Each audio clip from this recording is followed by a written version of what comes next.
That's what threatens us. Watch. That was, I would argue, the beginning of an attack that's continuing today. They used airplanes into towers. Now people can use the click of a computer key in St. Petersburg, Russia, to attack. It's an attack that continues, and it's the same kind of attack today that occurred in 2001. Well, it's hard to know how to respond to something like that. Only a person completely cut off from reality, someone who lives full-time in a tiny, airless world of fellow dumb people, could utter those words without turning red with shame. It's absurd, obviously.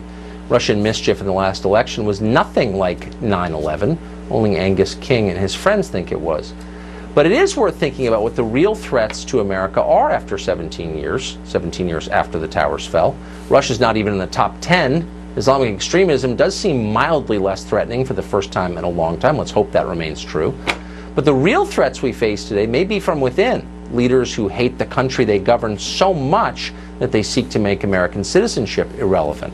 Massive tech monopolies at war with our most basic constitutional rights and winning. A ruling class so selfish and greed-besotted they make the robber barons look like altruists. Permanent bureaucrats who wield more power than our elected representatives. These are real threats to our democracy. Most people who live in this country already know that because it's obvious. Maybe that's why they're yelling so loudly about Russia, so you won't think about it.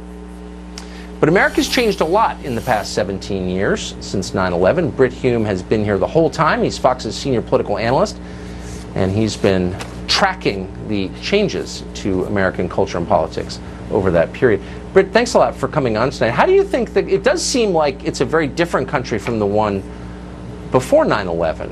How has it changed, do you think? Yeah, I think it is in some ways, and in some ways it is not. Certainly, when 9/11 happened, I'll bet you that you, like me, thought that this was just the beginning, that further such attacks were undoubtedly coming, and Lord knows how many in number.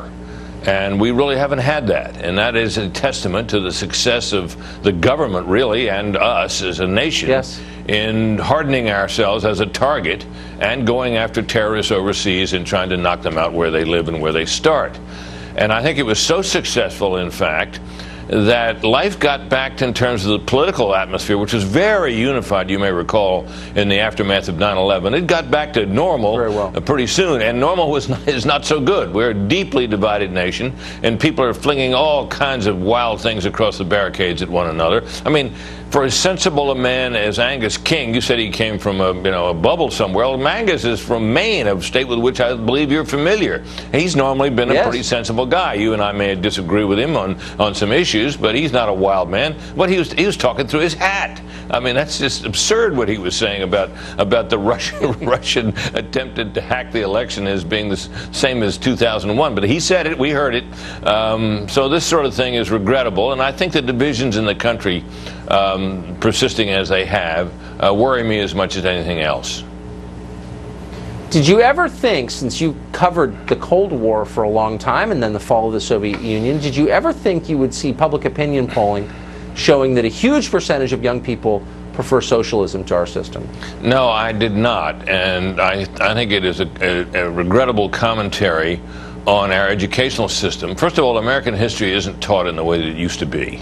It is taught in a very different way today, and in some cases it's not taught at all.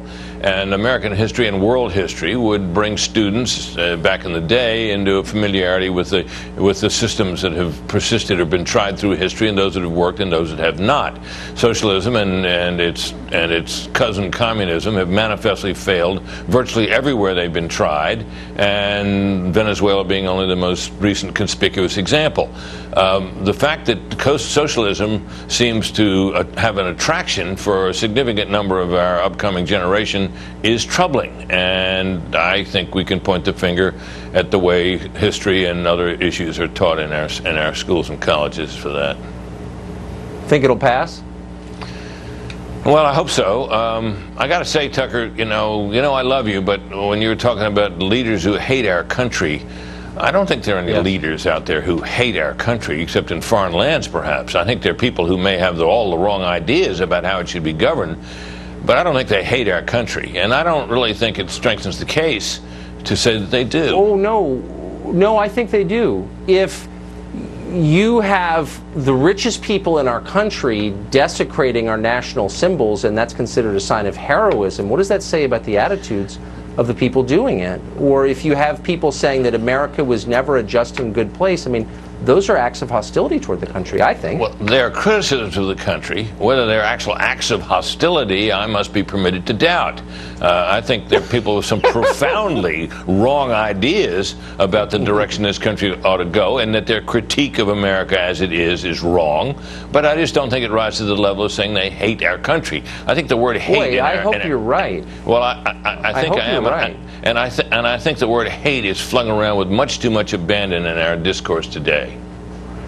If I hated a country, I would open its doors to anyone who wanted to come here and demand nothing in return. That's how I would act. So, I mean, maybe I'm just projecting. If I loved a country, I would treat it like I would treat my own house and its citizens like my own children. And I don't think they do that. Tucker, but maybe I'm reading too much. Look, I have a lot of agreement with you. I hope you're right.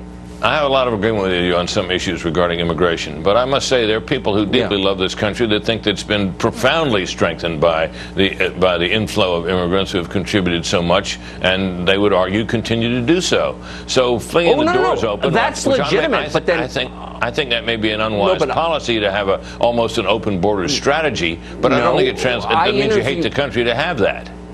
It does when you say, and I have this experience all the time, where I say, well, if it makes the country better, just tell me how. And they say, America has no right to turn people down because of the sins we've committed in other countries. Well, that's this is punishment. This I is completely agree with you. That is utter nonsense. I think it's hatred. And I also would say, Tucker, in defense of what you've been saying about this question of how diversity is our strength, well, I think that is repeated constantly to the point of where it's kind of a cliche, and there's a lot of cant about it. And I think you were entirely within your rights to take that on and ask for people to make the case. Make the case. I think you should be allowed to ask questions. I agree. Not everyone does. Brit, great to see you. Thank you very much. Thanks, Tucker.